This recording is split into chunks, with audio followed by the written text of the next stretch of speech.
మరి వాళ్ళని గెలిపించి వాళ్ళని ఒక మంచి మరి లీడర్గా ముందు వాళ్ళను ఎక్స్పోజ్ చేయాల్సిన బాధ్యత వాళ్ళ కుటుంబం మీద ఉంది అని చెప్పి ఈ సందర్భంగా నేను విజ్ఞప్తి చేస్తా ఉన్నాను. మరి ఇక్కడ ఉన్నటువంటి 22 డివిజన్లకు 22 వార్డులకు 146 మొత్తం అప్లికేషన్స్ పడితే నామినేషన్స్ 34 మన కాంగ్రెస్ పార్టీ తరఫున పడడం జరిగింది.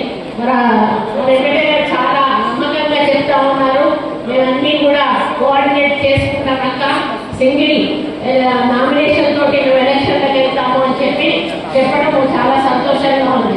ఎవరైతే విత్డ్రా చేసుకుంటారో వాళ్ళు మనస్ఫూర్తిగా సంతోషంగా విత్డ్రా చేసుకోవాలి. విత్డ్రా చేసుకుని ఎక్కడికో వెళ్ళిపోకూడదు, బాధపడకూడదు. మీరు కూడా నిలబడ్డ అభ్యర్థితో పాటుగా వాడవాడలో తిరిగి మీరు తప్పకుండా వాళ్ళ గెలుపు కోసం కృషి చేయాలి. అప్పుడే ప్రజల్లో కూడా ఒక విశ్వాసం వస్తుంది, కాంగ్రెస్ పార్టీ అంతా కూడా ఏకదాటి మీద ఉంది అనేటువంటి ఒక నమ్మకాన్ని మనం కలిగించాలి.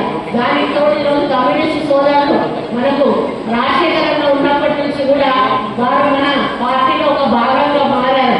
రాజశేఖరంలో వాళ్ళని ఎంత అభిమానించేవాడో నాకు స్వయంగా తెలుసు. అందరూ రావడానికి వెళ్ళినప్పుడు మేమందరం ఉన్నా కూడా ఫస్ట్ కమ్యూనిస్ట్ సోదరులను లోపలికి తీసుకొని వాళ్ళ